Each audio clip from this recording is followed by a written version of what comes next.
Gandang umaga sa lahat. Ngayong umaga ay babasahin natin ang ika-21 kabanata ng mga bilang at magbabahagi ng salita ay si Pastor Jason.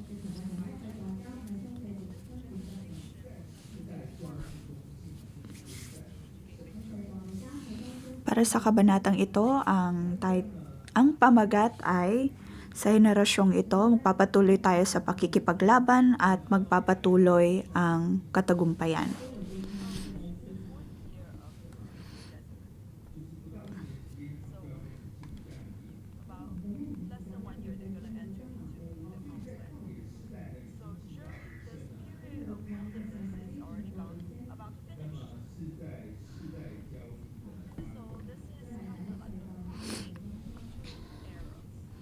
Dito mapapansin natin ang pagpapalit ng henerasyon.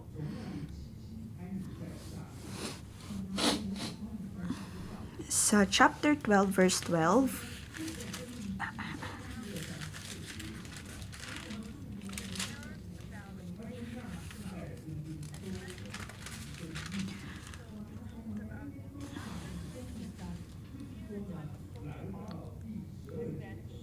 nabanggit dito ang pagtatapos ng naunang henerasyon.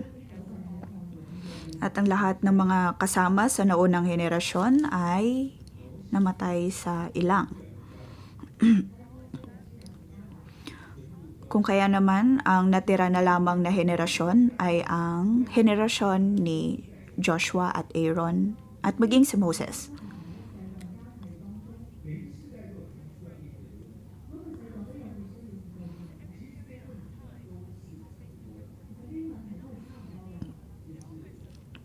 Dito mapapansin natin ang pagpapalit ng henerasyon at maging ng panahon, ngunit naroon pa rin ang pagharap sa mga pagsubok.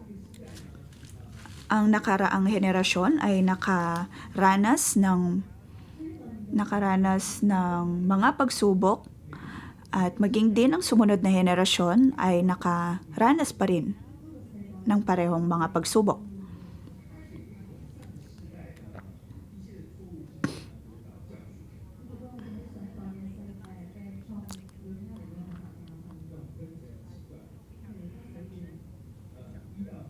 Sa chapter 21 ay mayroon tayong dalawang seksyon. Una ay mula verse 1 hanggang verse 3.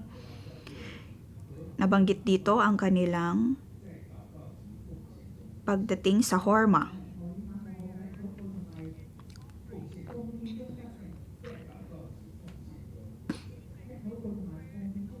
Dito makikita natin na maaaring maipanalo ang bawat laban sa pamamagitan ng paghahandog at pananalangin.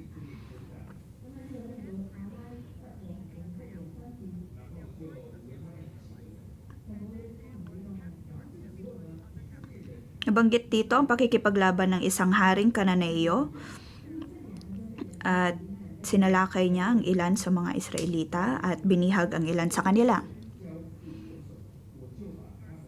Sabi sa verse 2, ang mga Israelita ay gumawa ng panata kay Yahweh. Sabi nila, tulungan ninyo kami talunin ng mga taong ito at wawasakin namin ang kanilang mga lulunsod para sa iyo.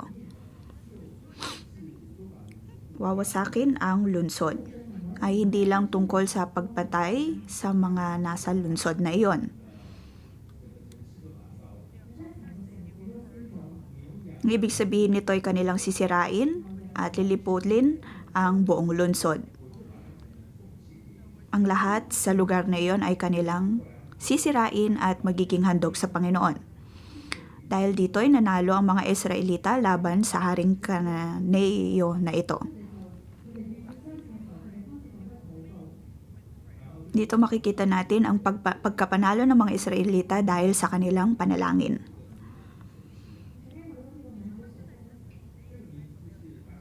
Tinawag nila ang lugar na iyon bilang Horma.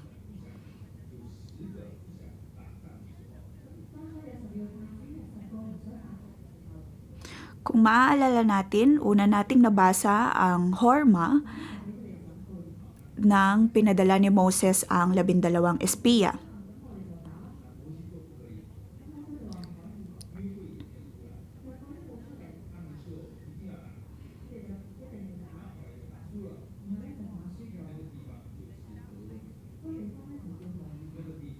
Nabasa natin ito sa panahon na nais makipaglaban ng mga Israelita laban sa mga taga-Kanaan, ngunit hindi sila pinayagan ng Panginoon. Ngunit sa kanilang pagpupumilit ay nagpatuloy sila sa pakikipaglaban, ngunit hindi sila nanalo. At ang parehong lugar na iyon ay tinawag din na Horma. Ngunit matapos ang 40 taon nang sila'y sinalakay ng Atarim, sa kanilang pakikipaglaban ay natuto silang manalangin sa Panginoon at sila ay nanalo sa kanilang laban. At ang lugar na iyon ay tinawag din na Horma. Dito mapapansin natin ang bawat henerasyon ay mayroong Horma na kailangan nilang kaharapin. Naranasan ito ng naunang henerasyon at naranasan pa rin ito ng sumunod na henerasyon. Parehong problema at parehong pagsubok ang kinaharap ng dalawang henerasyon.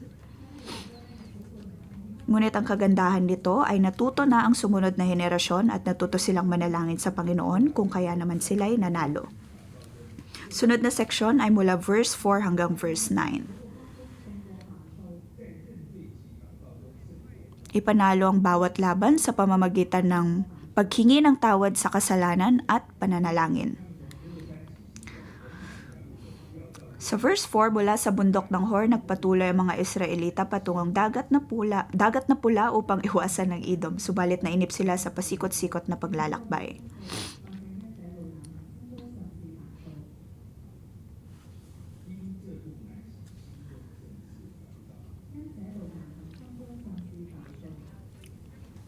Dito nainip ang mga Israelita dahil pasikot-sikot ang kanilang paglalakbay. Kailangan nilang lampasan o iwasan ang Edom. At maalala natin na ang Edom ay ayaw silang palakarin doon. Kung kaya naman naging pasikot-sikot ang kanilang paglalakbay. Nagreklamo sila at nagpatuloy sa pagrereklamo. Nagreklamo sila laban kay Moses at laban sa Diyos. Nilabas mo ba kami sa Ehipto upang mamatay lamang sa ilang nito? Wala kaming makain ni mainom. Suyang-suya na kami sa lang kwentang pagkain ito. Yun ang sabi ng mga Israelita.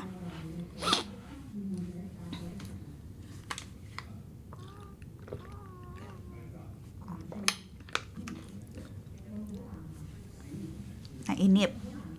Pasikot-sikot na daanan. Walang kwentang pagkain. At nagsimula na naman silang magreklamo at magsabi ng kung ano-ano.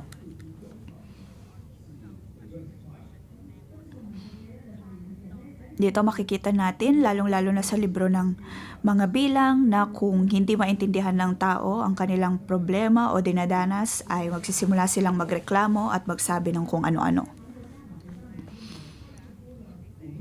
Nakita natin ito sa 10 espiya na ipinadala ni Moses sa Kanaan noon. Dahil sa takot na mayroon sila at dahil sa hindi nila maintindihan ang sitwasyon na mayroon sila, ay nagsimula silang magreklamo at magsabi ng kung ano-ano, saka nagmamalabis sa kung ano man kanilang sinasabi.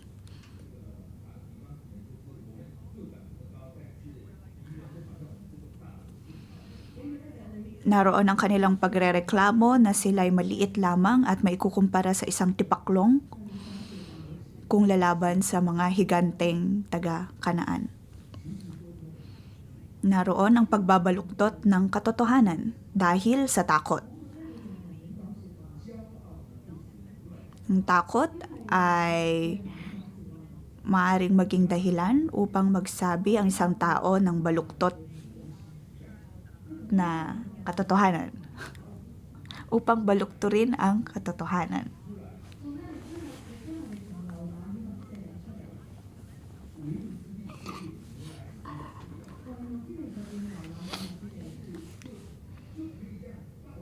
Dahil sa takot at dahil na rin sa kayabangan ay lumalabas ang pagrereklamo.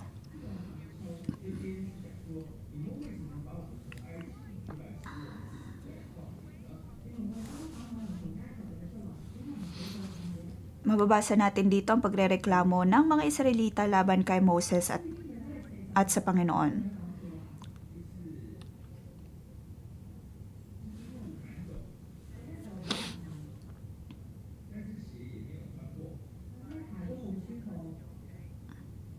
Totoong pasikot-sikot ang kanilang paglalakbay, ngunit ang kanilang mga sapatos ay ayos pa naman.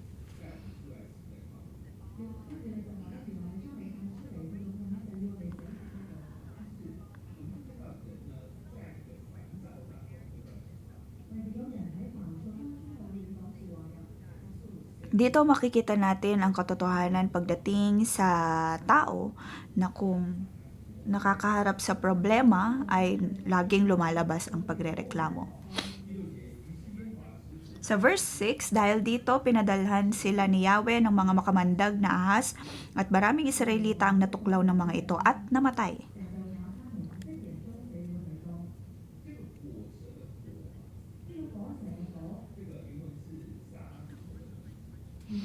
Makamandag na ahas.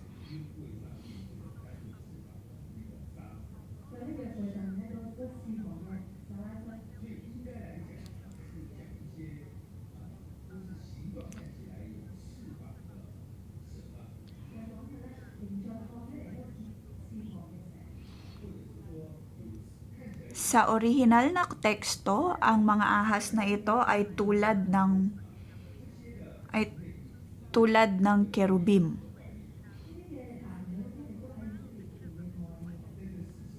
At kung tutuusin, ang mga ahas na ito ay nasa kampo na ng Israel noon pa man.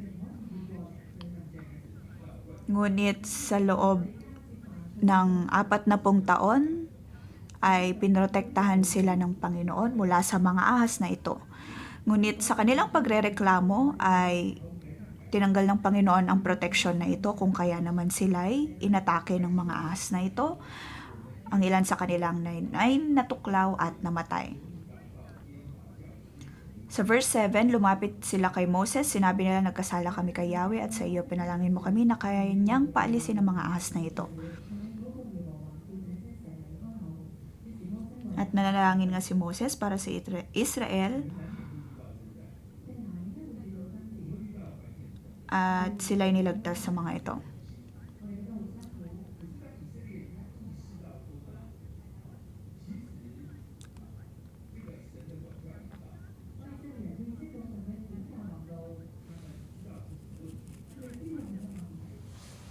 Isang makikita natin dito ay ang pagpansin ng mga Israelita sa kanilang naging pagkakamali, lalong-lalo na sa kanilang pagrereklamo. Dahil matapos maranasan ang salot na dala ng mga ahas na ito, ay agad silang humingi ng tawad sa Panginoon at nanalangin sa Kanya. Dahil sa kanilang paghingi ng tawad ay kanilang nalampasan maging ang problema pagdating sa kanilang pagkainit.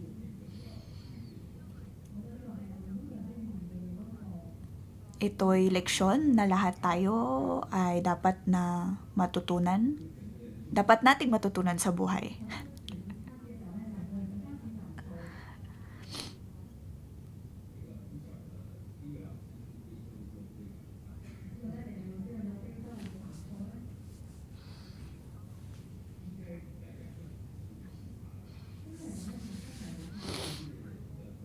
Dito'y may ahalin tulad natin nito sa maaaring naging karanasan ng ilan sa ating mga Levite teacher na nagpunta sa Africa.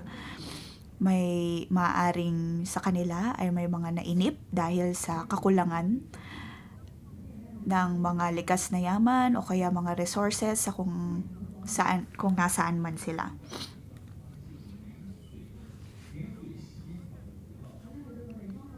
Makikita din natin ito sa mga mission trip na ating pinupuntahan.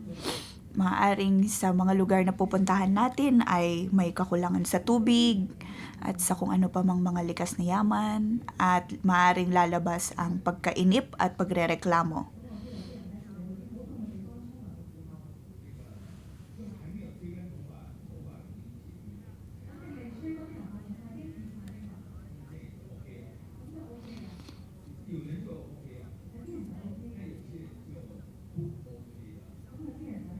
Maaaring may ilan na kaya pa namang tiisin ang mga kakulangan na ito, ngunit maaaring meron ding mga tao na hindi matiis ang mga ganitong kakulangan.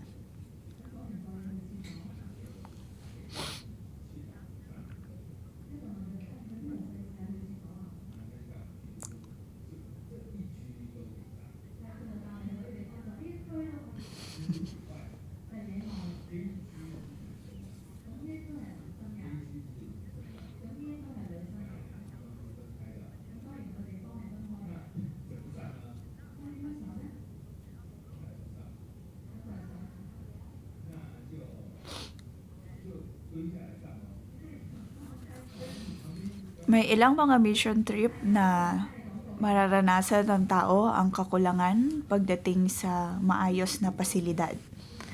May ilang mga nakaranas na kailangan nilang gumamit ng CR na nasa labas. Si Pastor Jason mismo ay nakaranas na pumasok sa isang restroom kung saan hindi siya nagkasya.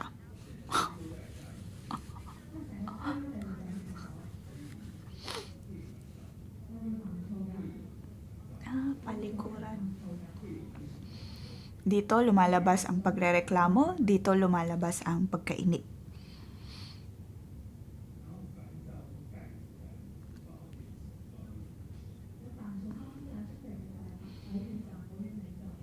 Dito makikita natin na dahil sa pagkainip na mayroon tayo ay magsisimula tayong magreklamo sa Panginoon.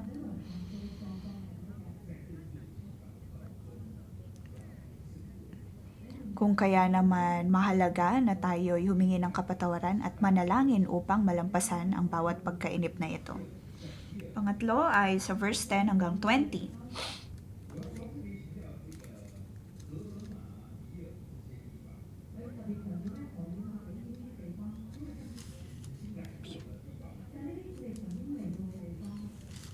Dito makikita natin ang paglalakbay ng Israel sa palibot ng Moab.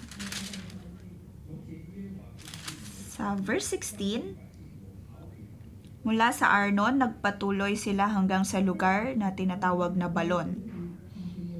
Ang lugar na ito ay tinatawag na Balon sapagkat dito sila pinahukay ni Yahweh ng balon para makunan ng tubig.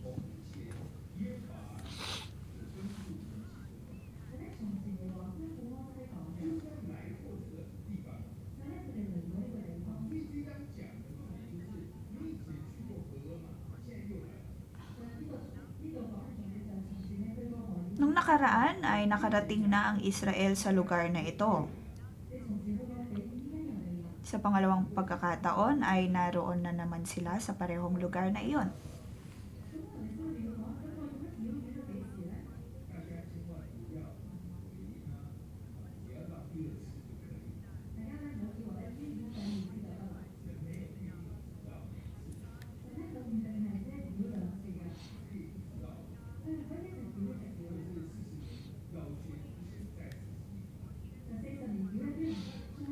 Dito mapapansin natin na talagang nagpasikot-sikot at nagpaikot-ikot ang mga Israelita sa ilang.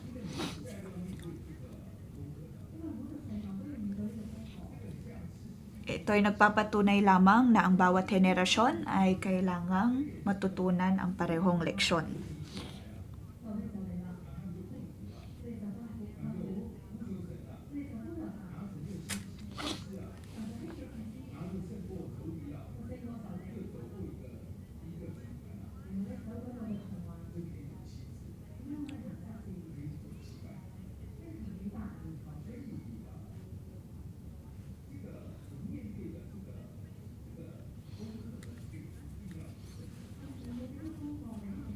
Kung kaya naman sa pagharap ng parehong problema, naroon dapat ang pagkatuto at ang pagkakaroon na ng pagmulat sa nararapat na leksyon kung paano nga ba harapin ang mga problemang ito.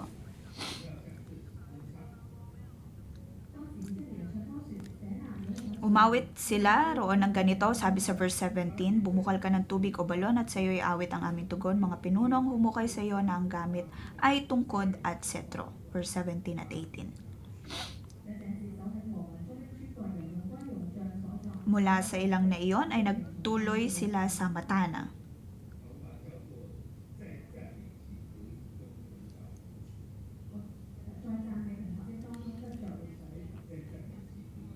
Sa pagbibigay puri at pagkakaisa, naroon ang pagtanggap ng buhay ng tubig. Dati ay nang sila'y nasa lugar na iyon ay sila'y nagrereklamo. Naroon ang pagrereklamo kung ano bang ginagawa ng Panginoon, walang tubig. Doon nagsimula ang pag-aaway-away. Ganon ang nangyari sa nakaraang henerasyon. Ngunit ngayong naharap na muli nila ang parehong kondisyon o parehong problema, parehong lugar,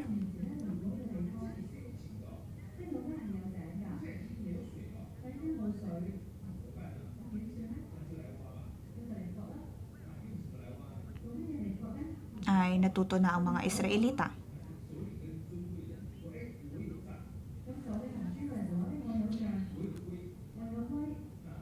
Naroon ang pagbukal ng tubig upang magkaroon ng balon.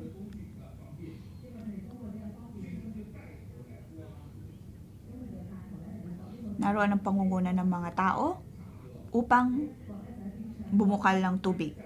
Naroon ang kanilang pag-awit at naroon ang kanilang pagpupuri sa Panginoon. Bumukal ka ng tubig o balon at sa iyo'y awit ang aming tugon. Dito makikita natin ang pagbabago sa buhay ng mga Israelita.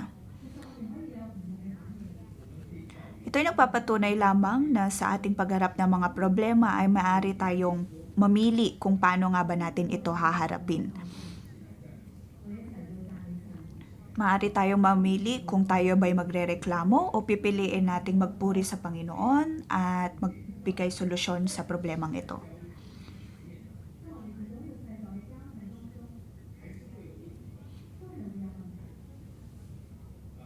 Dito makikita natin na maging sa pagpapalit ng henerasyon ay naroon pa rin ang pagharap sa mga problema. At hindi lamang basta problema kundi parehong problema.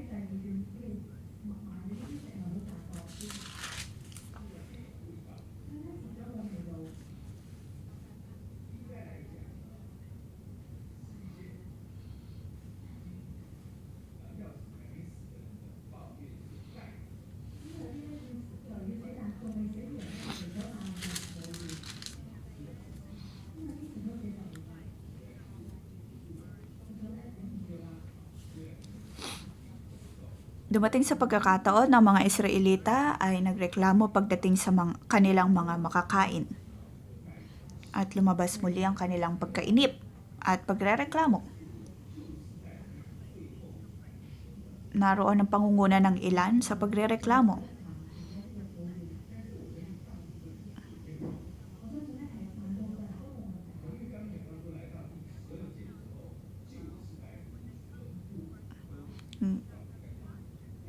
Ngunit, sa kasalukuyang henerasyon na mayroon dito, lalong-lalo na sa chapter na binabasa natin,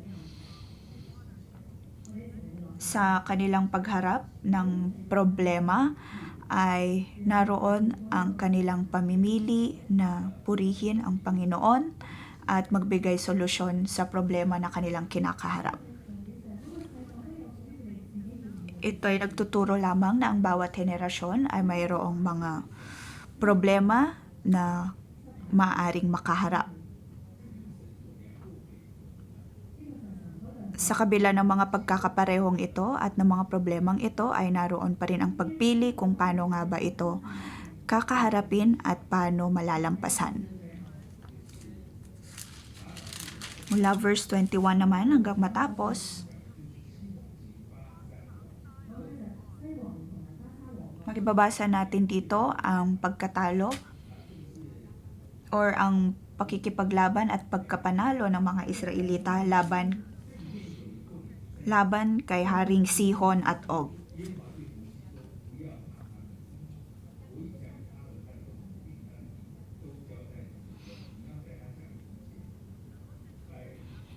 Sabi sa verse 34, sinabi ni Yahweh kay Moses, huwag ka matakot sapagkat ipapalupig ko siya sa iyo. Magagawa mo sa kanya ang ginawa mo kay Haring Sihon ng Heshbon.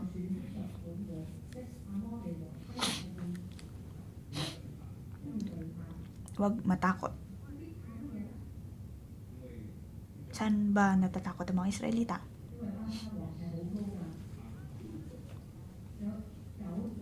Dahil ang haring ito ay napakatangkad.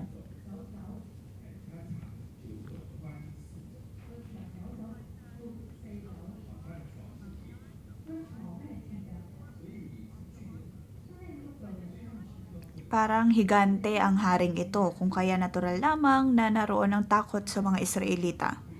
Ngunit naroon dapat ang pagtitiwala pa rin sa Panginoon. Maaring talunin maging ang mga higante sa tulong ng Panginoon. Kung tutuusin, ito ay laban ng takot. Ngunit naroon pa rin na nanalo ang mga Israelita. Dito mapapansin talaga natin ang paulit-ulit o ang pag-ulit ng uri ng laban na nararanasan ng mga Israelita. Espiritual na laban.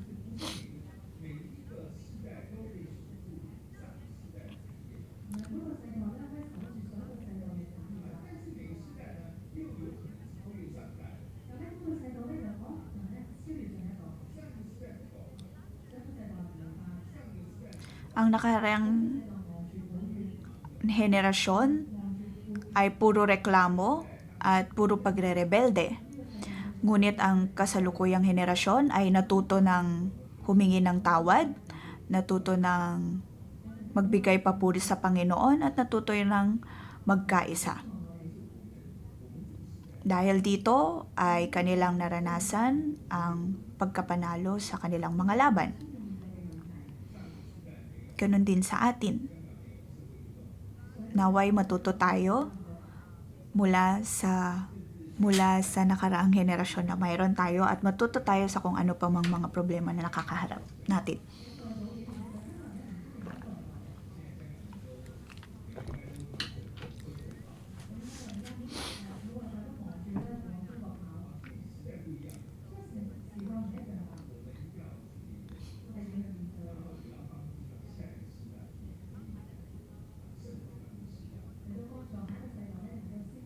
Sa ating kasalukuyang henerasyon, naroon dapat ang ating pagtindig upang maipasa natin sa susunod na henerasyon ang nararapat na leksyon at nararapat na karakter. Naway tulungan tayo ng Panginoon.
Panginoon, pinupuri ka namin at pinapasalamatan.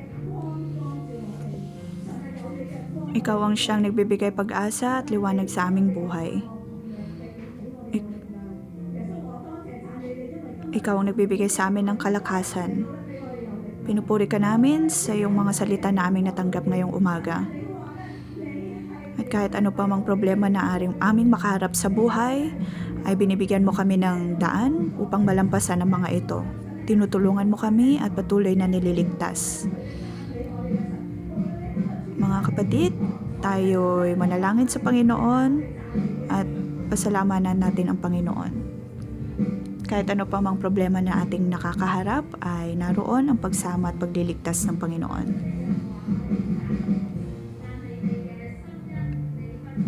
Panginoon, ikaw ay aming pinupuri at pinapasalamatan sa iyong mga biyaya.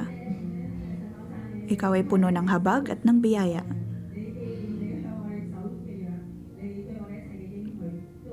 Maraming salamat sa Panginoon sa iyong patuloy na pag-aalala sa amin. Panginoong Hesus, ikaw ay aming pinupuri, ikaw ay Diyos na napakabuti. Sa aming buhay, naroon ang iyong kabutihan.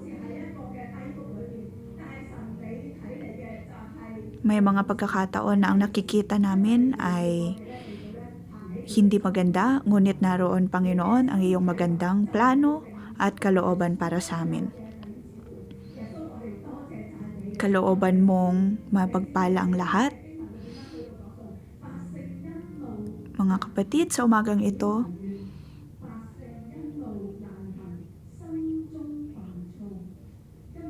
nabasa natin kung paanong nainip ang mga Israelita. Maaaring may ilan sa atin na nakakaharap ng mga problema at naroon ang pagtatanong kung nasaan ang Panginoon. Naroon ang pagtatanong kung tinutulungan ba tayo ng Diyos. Naroon ang pagtatanong kung tayo ba'y nakalimutan na ng Diyos. Sa oras na ito ay binibigyan ko ang bawat isa ng pagkakataon na siya sa atin ang puso sa mga pagkakataon na nakakalimutan natin kasama natin ang Diyos. Lahat tayo ay pinoprotektahan ng Panginoon.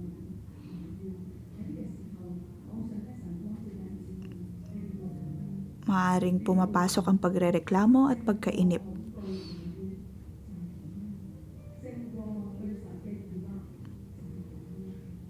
Naway palitan natin ng pasasalamat ang bawat nating pagrereklamo.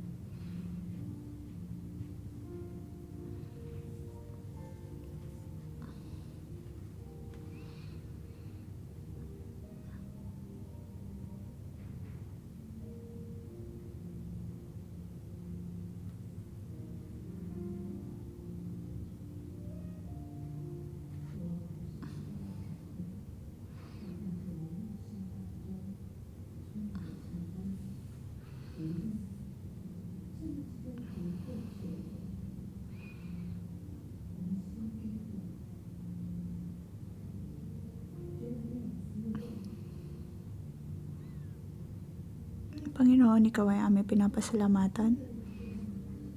May mga pagkakataon na pakiramdamin ay walang sapat na oportunidad para sa amin. May mga pagkakataon na tulad ng mga Israelitang nagrereklamo, naroon ang pagkainip at kawalan ng pagkakontento sa iyong mga ibinibigay.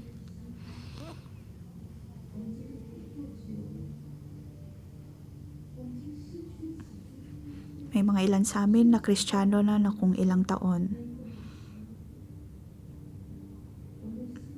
At unti-unting nawawala ang kasiyahan na dapat sana'y mayroon kami sa aming mga puso. Nagkakaroon ng takot sa aming mga puso, naroon ang pagrereklamo, walang kakayahan, walang katatagan,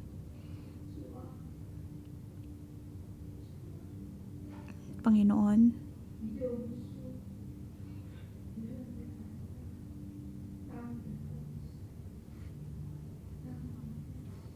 Patuloy mong sinasabi sa amin kung bakit kami nagkakaroon ng ganitong mga pakiramdam. Kung kaya naman sa oras na ito, kami ay tumitingala sa iyo. Kami ay tumitingin sa iyo at aming focus ay nasa iyo. Naway iyong liwanagan ang aming mga puso.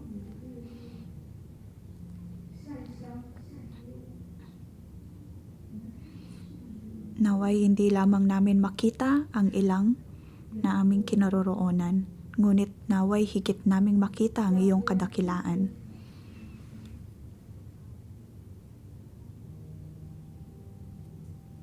At sa aming pagkilala ng iyong kadakilaan ay mapapawi ang bawat kadiliman.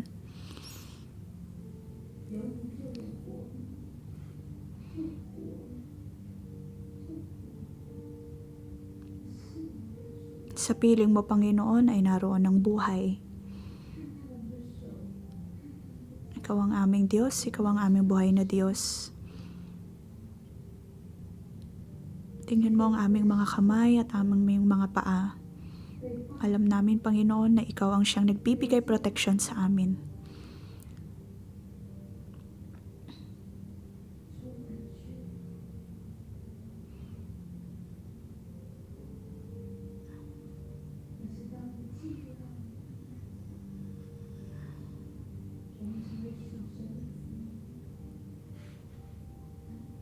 Kung kami titingin sa aming paligid, naroon ang kakulangan. Ngunit kung kami magpo-focus sa iyong kabutihan, alam namin, Panginoon, na nandoon ang kasapatan ng lahat. Panginoon, maraming salamat sa iyong biyaya. Mga kapatid, naway gamitin natin ang pagkakataon na ito upang bilangin o kilalanin ang bawat biyaya at pagpapala na binigay ng Panginoon sa atin. Milagro man yan o kagalingan, ating pasalamatan ng Panginoon at bigyan siyang papuri.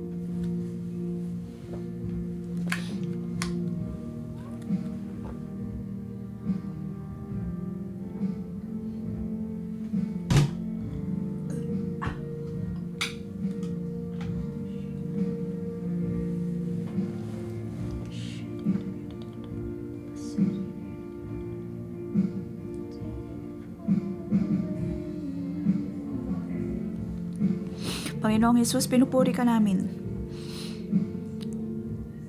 Ako'y iyong pinagaling sa aking sakit. Ngayong taon ay nakaranas ako ng sakit. Ikaw ang siyang nagpagaling sa akin. Nang ako'y nagkaroong problemang pinansyal, ikaw ang siyang nagbigay probisyon.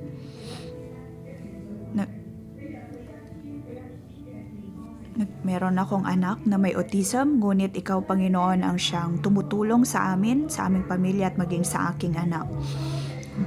Ang iyong biyaya at ang iyong kabutihan ang siyang patuloy nagpapatatag sa akin at ikaw ay aking pinapasalamatan.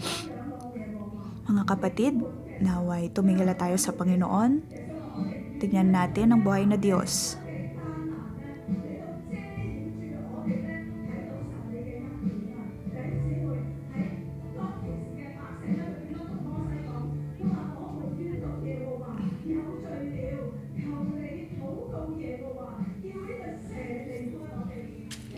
Sa ating nabasa sa verse 7, lumapit sila kay Yahweh, nagkasala kami kay Yahweh at sa iyo. Panalangin mo kami na kanyang paalisin ang mga ahas na ito. Naway tulungan tayo ng Panginoon na matanggal ang bawat ahas sa ating mga buhay. Kung tayo ay nakakaharap ng mga problema, naway piliin nating humingi ng tawad sa Panginoon at ating ipinalangin na mawala ang kaguluhang ito sa ating mga buhay.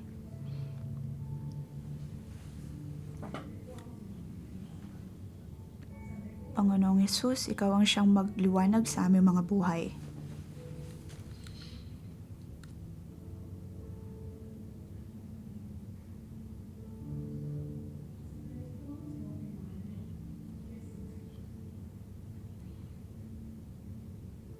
Panginoon, naway bigyan mo kami ng liwanag. Tulungan mo kaming masiyasat, Panginoon, ang bawat pagrereklamo namin. Maaaring naroon ang pagrereklamo sa aming mga otoridad.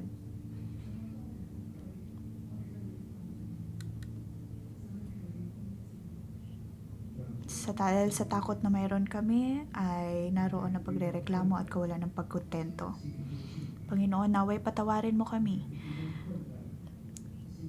na dahil sa mga problemang kinakaharap ay nagkakaroon ako ng takot at nawawalan ng katatagan sa aking puso.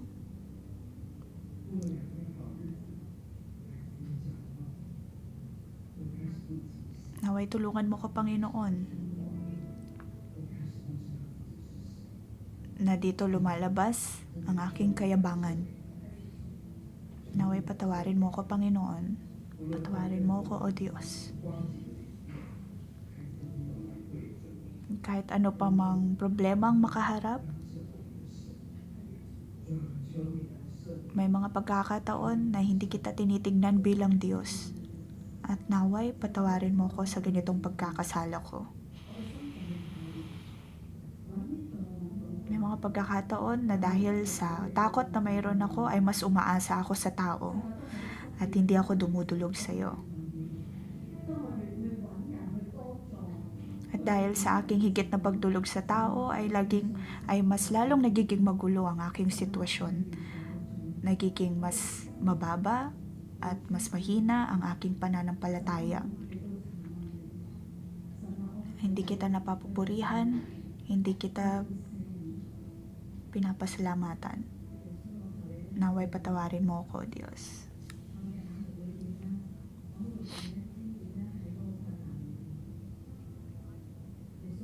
May mga pagkakataon na higit akong nakatingin sa problema at naroon ang pagkalimot na ikaw ang Diyos na siyang tumutulong sa akin upang makalabas sa mga problemang ito. Panginoong Hesus, patawarin mo ko sa ganitong kakulangan at pagkakasala ko. Ikaw ang Diyos na siyang higit na makatutulong sa aking problema. Walang sitwasyon na hindi ko kayang lampasan kung kaya ka, kung meron ka. Panginoong Hesus, sa pagkakataong ito,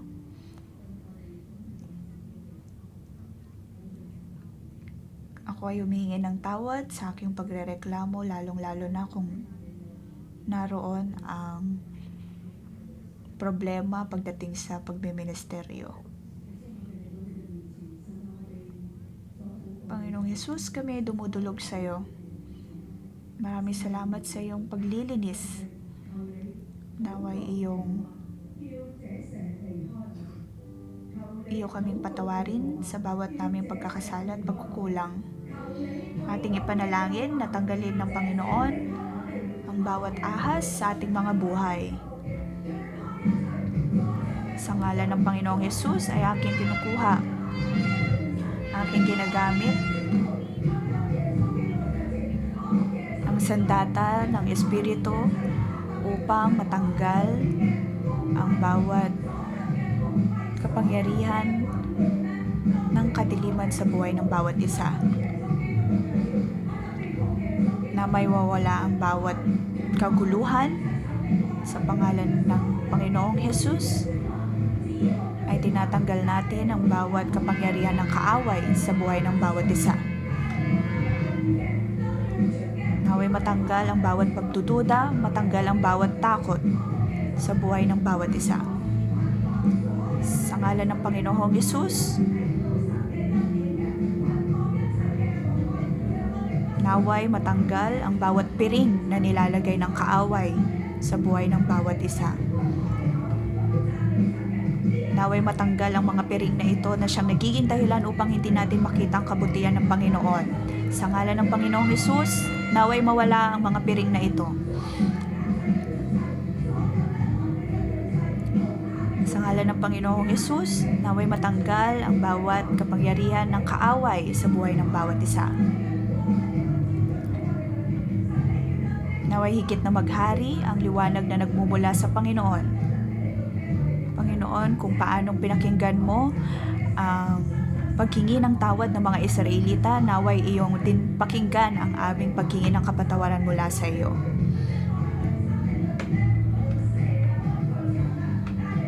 Sa ngalan ng Panginoong Yesus ay mawawala ang mga higanteng ito sa aming buhay, mawawala ang mga ahas sa aming mga buhay, mawawala ang bawat problema sa aming mga buhay. At kami nga ay mapapalaya sa lahat ng ito. Purihin natin ang Panginoon, pasalamatan natin ang Panginoong Yesus, at higit natin siyang pasalamatan sa kabila ng ating mga problema at kung ano mga bagay na ating kinakaharap.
Verse 17, sabi dito, umawat sila roon ng ganito, bumokal ka ng tubig o balon at sa iyo'y awit ang aming tugon.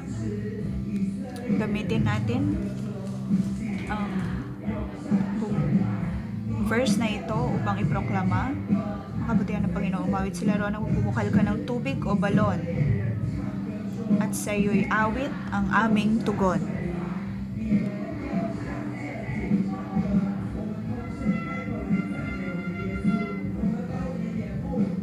Ating pasalamatan at papurihan ang Panginoong Yesus. Imbes na tumingin sa ating mga problema, naway higit nating makita ang kabutihan ng Panginoon. Ating purihin ang Panginoon.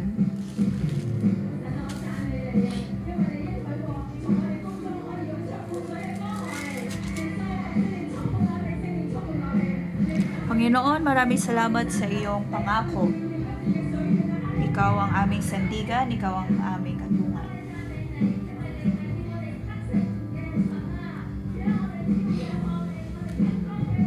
Panginoong Hesus, ikaw ang siyang tumulong sa amin upang malampasan ang bawat problema.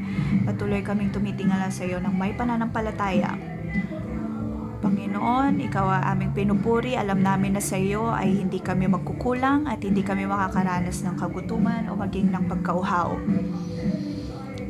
Maraming salamat, Panginoon, dahil alam namin na sa piling mo naroon ang iyong probisyon at naroon ang pagpapala. Naroon ang buhay sa piling mo.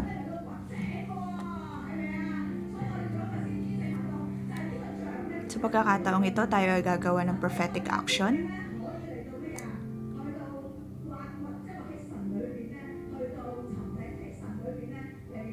Sa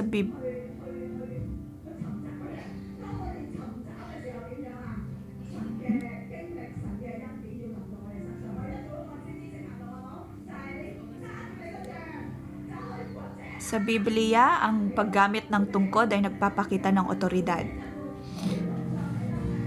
Naway humawak tayo ng isang tungkod at matapos ang 3 haleluya ay deklara natin ang kabutihan ng Panginoon at gamitin natin ang tungkod na ito upang bumungkal ng ating mga balon.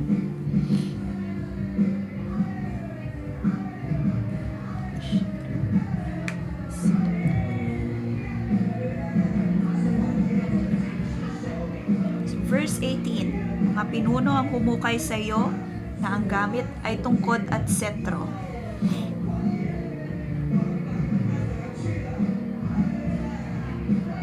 mula sa ilang na iyon ay nagtuloy sila sa Matana.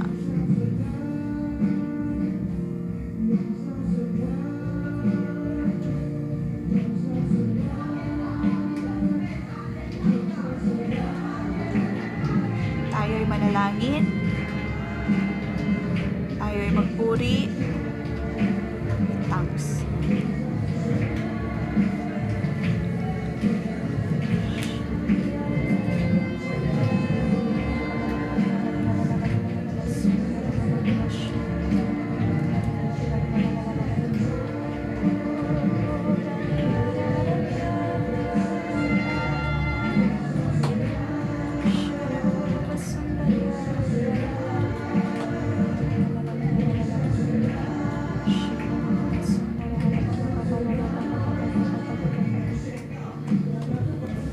Sa pangalan ng Panginoong Hesus ay ating pinoproklama na kahit ano pa mang henerasyon tayo, hindi tayo maapektuhan ng takot.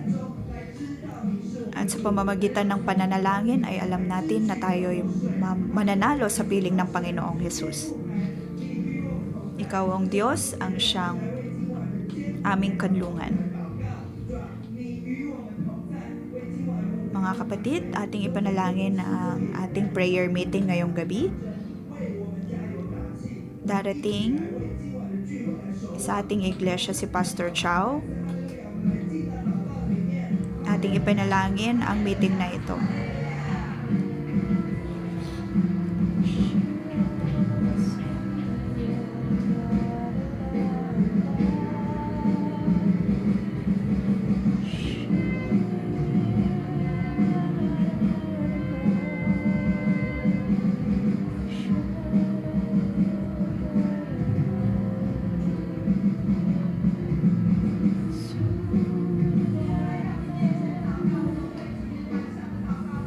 Panginoon, pinupupurihan ka namin at aming pinapanalangin ang aming prayer meeting ngayong gabi.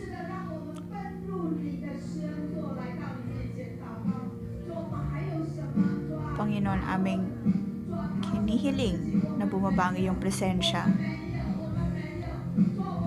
Ayaw naming umasa sa aming mga sarili. Kami ay tatakbo sa iyong proteksyon. Kami ay tatakbo sa iyong lukuban at sa iyong tabernakulo. Naway gamitin mo si Pastor Chow at ang kanyang buong grupo, maging mga curator staff,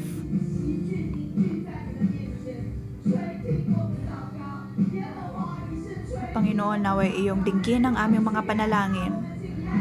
Ikaw, O Diyos, ang siyang dumitinig sa aming mga panalangin. Ikaw ang aming pinupurihan at pinapasalamatan.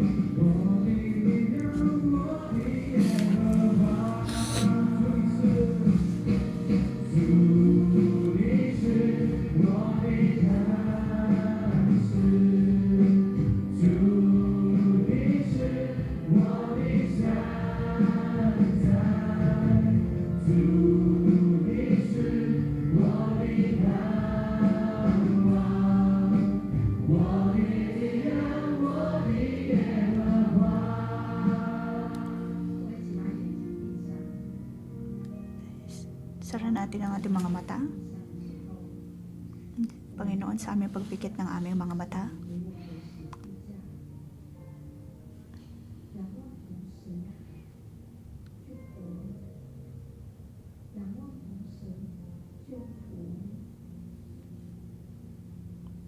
Kami ay tumitingin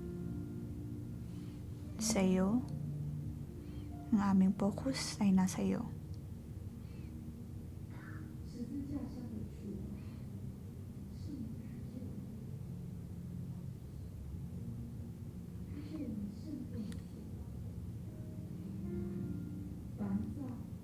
Ikaw, Panginoong Hesus, ang siyang nagligtas sa amin mula sa kamatayan. Di tulad ng takot, Panginoon, na binibigyan lamang kami ng kamatayan.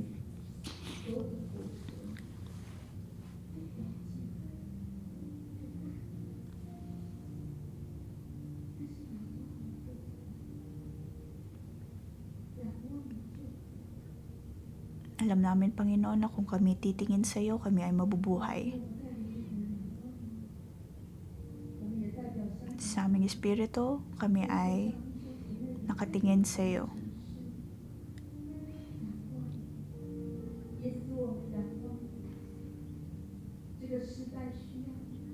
Sa pagkakataong ito, sa panahong ito, kami ay tumitindig bilang tagapamagitan at bilang representative ng aming mga syudad.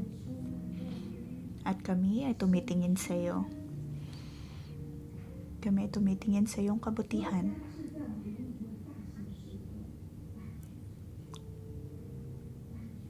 Naway mawala ang bawat opresyon sa aming mga espiritu at sa aming mga buhay.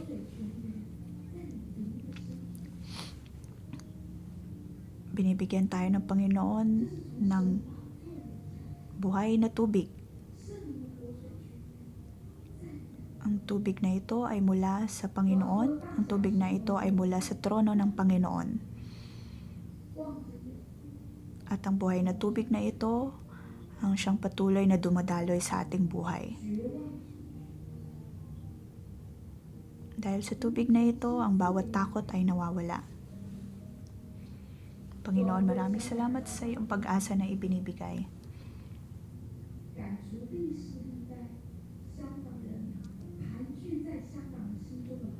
Bilang representative ng aming mga lugar, kami ay tumitindig sa iyong harapan, Panginoon.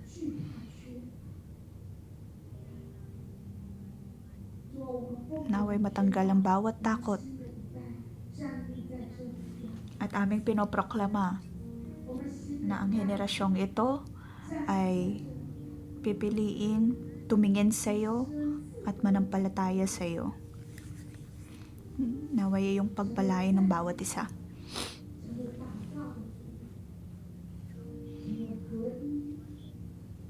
Naway patuloy kaming tumindig bilang mga tao na nananalangin at nagpupuri sa iyo. At alam naming dadaloy ang pagpapalang ito maging sa mga henerasyon na susunod sa amin. Sa pangalan ng Panginoong Yesus ay aking pinoproklama ang katagumpayan mula sa bawat problema. At walang gawa ng kaaway ang maghahari, ngunit higit na magpapatuloy ang